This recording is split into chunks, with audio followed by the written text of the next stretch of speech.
Welcome to the show, you guys. It's great to have you with us. And you know what? I'm really, I'm honored and at the same time humbled to have today's guest on the show.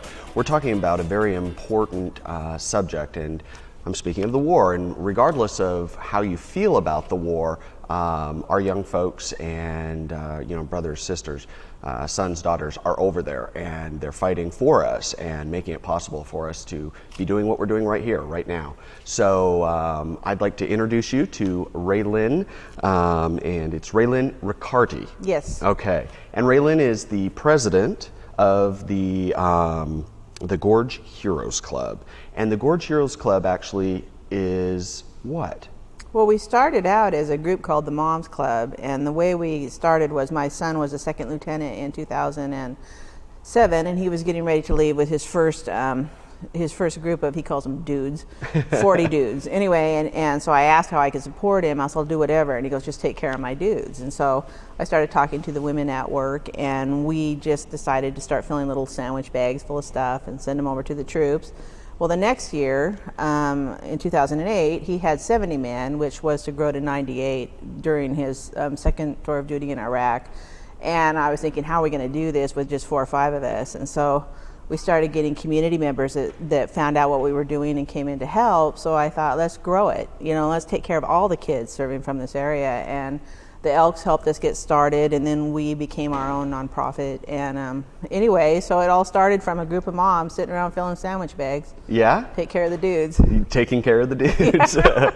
Well, how many soldiers are you guys actually supporting? We support 45 kids right now from the Mid-Columbia in all different branches. And then the 2 armories, the one in the Dalles and the one in Hood River, we support those soldiers, and we're getting ready for them to deploy, and we're looking at about 110 more boxes a month, so it's going to be a pretty formidable task. Wow. They're going to Iraq, so Yeah. Well, let's talk about what's in these boxes that you guys, you put all this stuff together and send it over. Let's talk about that. Well, we started out just doing candy and, granola bars and goodies, and it's evolved because they teach us as they come back. We kind of do a debriefing with them.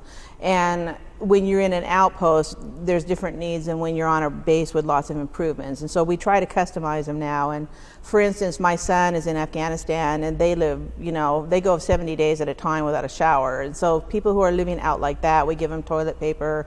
Wet wipes are huge, a little bit of like energy bars, different things like that to kind of keep them going, nuts for patrol. If you're on a base, you might want different kinds of things. You might want, freezer pops are good. They love them during the summer. Freezer pops. Those are just absolutely huge because it's 130, 140 degrees over there. Yeah. So you have a chance to cool down, and they all sit around, and it becomes a social time. Yeah. We just set stoves to 5 different Marine teams over in Afghanistan who don't have access to eat beyond MREs. They can't heat anything up and cook it. So these little burners run on diesel, so they can just take it right out of the Humvee. And I'm really curious to see how those work. We're supposed to get pictures back. Oh, great, about it. Great. MREs, what are those? Those are meals ready to eat, and they're dehydrated. And there's a lot of stomach upsets that come with eating those. And so we also send over a lot of Tums and Metamucil and Imodium AD. And we're just taking care of basic needs. Basic needs. Foot cream, foot powder, fresh socks. Mm-hmm. Can you imagine how nice it would be to put on a pair of fresh socks when you've been wading through the canals in Afghanistan, And yeah, exactly. So, we try to learn from them what they want and what they need. Yeah. And we actually are going to survey the National Guard soldiers before they leave. Of these items, which would you most prefer? Beef jerky is big. Okay.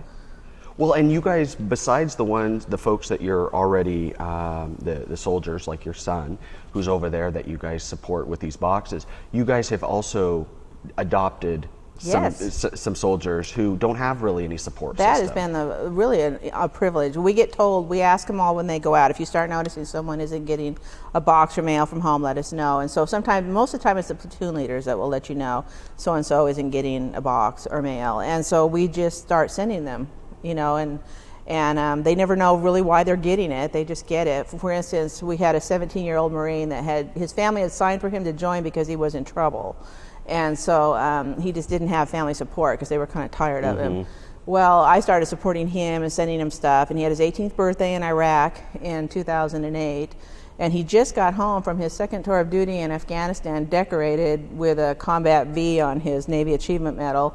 And he got the key to the city. He lives in a big city. The mayor did a big presentation, and his parents got to come and see him, you know, get that honor. But he's my kid now. Yeah. And we end up keeping in touch with those kids a lot. Wow. Great success story there. Yeah. Yeah, that's awesome. Yeah, it is. It turned him around. Yeah. From being a punk, basically, you know.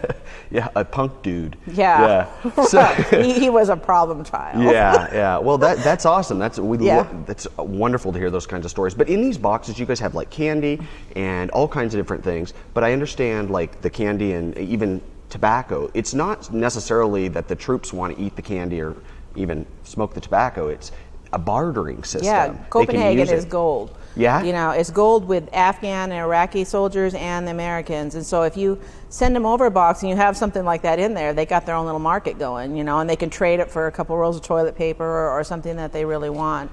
And the candy is because the village kids line the streets waiting for them to come through.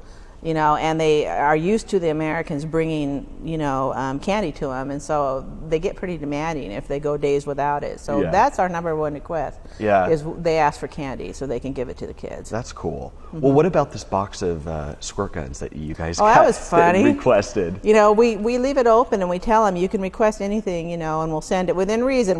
We're parents, you know. Sure. Anyway, Sure.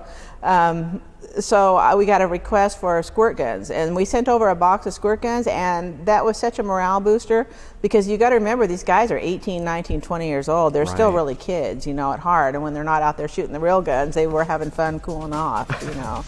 So so we provided them with a lot of fun doing that. Cool.